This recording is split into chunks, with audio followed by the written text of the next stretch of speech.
Yeah. Greetings and thank you for watching Electric City Video. This is Frank Etheridge, editor, appearing off screen to be safe and socially distanced from two guests we have this morning in the cold, chilly Weracoba Crreek. I'm with Henry Jacobs, outreach director of the Chattahoochee Riverkeeper, and the watershed specialist, Ashley Desensi. How long have y'all been testing the waters here in Weracoba? Yeah, I'll just kind of, start. Me and Ashley, for the past year or more now, we've been out here on Weracoba Crreek, but also throughout Columbus, doing water monitoring and really wanted to kind of help get a better sense of what water quality is like, and then also to address the issues that exist. Ashley, if you kind of want to speak to that. Yeah, sure. So yeah, we've been testing weekly since August of 2019. We have been testing water quality parameters like electrical conductivity, turbidity, which looks for things like sediment, and of course fecal coliform, which includes our indicator bacteria, E. coli. So we're testing every week for E. coli. This creek is listed as impaired for E. coli and other pathogens, so it is really important to get out here and monitor the water quality, and we have found a number of issues which I'm sure we'll touch on a little bit later. And when a creek is listed as impaired, that means it's in violation of the Clean Water Act, is that right? It is. So the Clean Water Act was formulated to protect the waters of the United States, which includes things like Weracoba Crreek. So when a creek is listed as impaired, it's not meeting one of the three specifications, which would be fishability, swimmability, or drinkability. And so in this case, it's not meeting the standards for fishing and swimming because it is contaminated with fecal coliform. It does have pH imbalances, and the bio-M or macroinvertebrate community is impacted, which are your aquatic insects. And I would kind of put it in layman's terms. I feel like we're out here today, and we've been out here collecting water samples, and then we're sharing that with local officials, Columbus Waterworks, and sharing our data so that we can improve water quality in this creek, knowing that folks enjoy this stretch, whether it's Lake Bottom Park or anywhere along Weracoba Crreek. And so we're really doing this because we want people to be safe. When folks come out here with their animals and pets, for them to be safe as well. So it's really, that's kind of at the heart of what we're doing, is giving volunteers the chance to help us out, collect water samples on a weekly basis. We run those samples in our lab, and then come out and make sure that if there are issues, we address them. And so we're glad to be able to work with local folks in the community now to do this. What kind of response do you get from officials when you turn over results that show it's in violation? I'll say that when we share our data with Columbus Waterworks, they're quick to respond.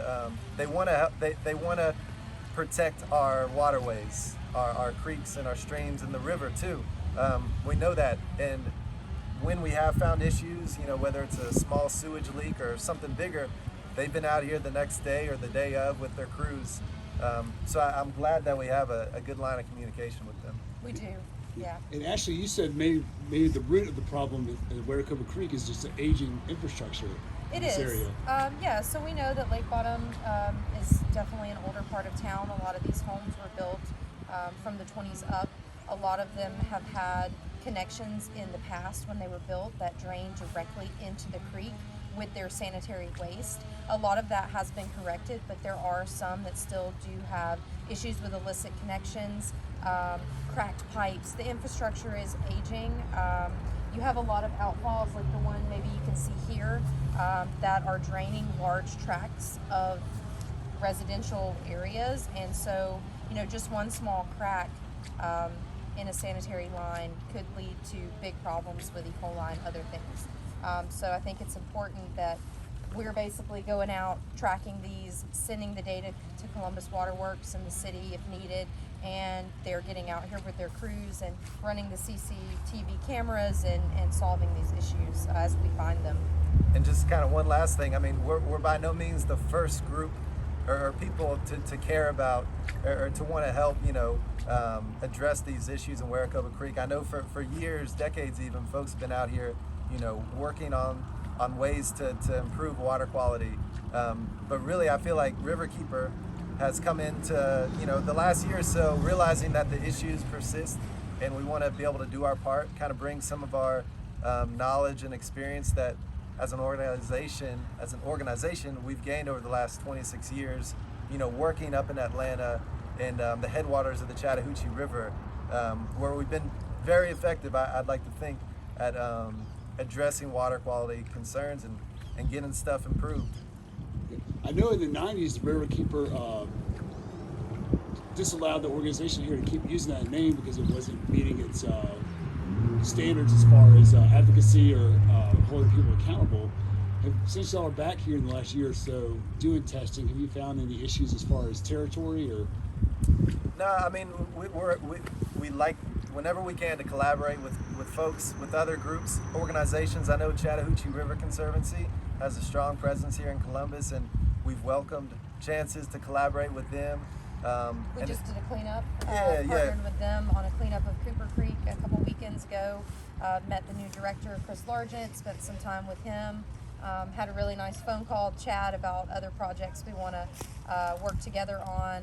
We've volunteered and done work with the shoal spider lily restoration that they're handling. So yeah. And we're also working with Columbus State. Yes. Ashley, a graduate of their biology department, is really helping kind of spearhead that.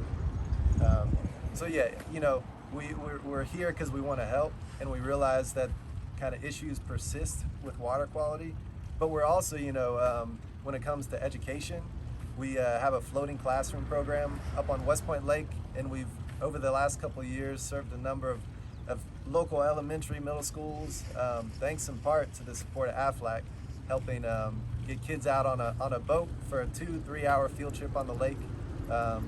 So it's not just water quality monitoring, it's also education, and then also knowing that we have staff up in Atlanta working on issues, legislation, statewide water quality issues. Industrial compliance and enforcement. And Yeah, that's it. we have our hands in a lot of different things. Yeah, and y'all are standing in front of something that was designed to clean the water, a UV filtration. It is. So can you tell us about what that science is and when it was installed? And Sure. So because this creek is listed as impaired, you have to come up with a management plan to help reduce whatever pollutant it is that's contaminating the water body.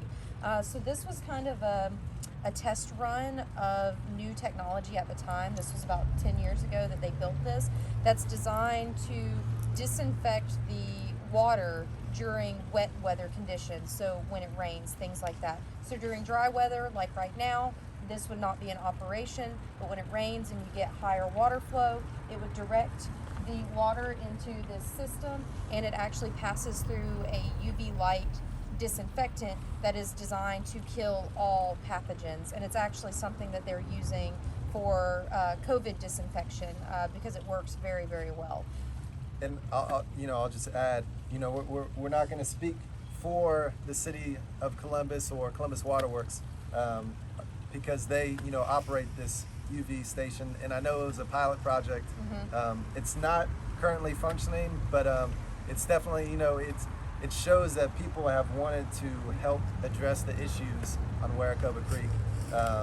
And if anything now, it collects, just one of the other issues we try to address, litter, trash in our waterways. So I know actually Waterworks or the city will come and clean out the trash from this spot on a routine basis. So it does serve at least one purpose right now. Yeah, and I think that they have that in the manuscript as well, that this was not only UV filtration but also particulate matter catchment system that they can then basically drive down and scoop it out as they need to, and it does a pretty good job keeping things from going downstream. Okay, so I would imagine since it's a complex problem, it has not an easy solution, but is the solution something like the city of Atlanta did as far as just completely overhauling and updating its infrastructure, its sewage infrastructure? Or? I mean, yeah, to kind of to answer that as best I can, I guess what history shows us is that in the 80s and the 90s, the city of Atlanta was growing and growing, and their sewer infrastructure just wasn't keeping up. And so they were paying fines every time there were sewage overflows. Chattahoochee Riverkeeper came into the picture and led a lawsuit against the city of Atlanta, which held them accountable. And they've invested more than $2 billion in their sewer infrastructure since really the late 90s. And 99% of all sewage overflows have stopped because of that. Chattahoochee River's much cleaner south of Atlanta now, and that's something we celebrate. And it really shows now that there's even more development in Atlanta because of those improvements to sewer infrastructure. So over the long run, it's a benefit to the whole community, the economy really, if you maintain and improve and upgrade your sewer infrastructure. So that's kind of where we're coming from, is that I think we see kind of the long-term outlook that, you know, we're going to be pleasantly persistent in working with folks to get these issues addressed, because in the long run it's going to make folks happy to live here in these communities and feel safe about, you know, the water flowing through. And get the creek delisted so that people can get in the water and swim and fish if they'd like without worry. Yeah. Pleasantly persistent. Yes. Yeah. Henry and Ashley, appreciate your time and appreciate all you do for keeping the Weracoba Crreek and the Chattahoochee and the waters of Columbus and upstream clean. Thank you. So Thank you for having us. Yeah. Man.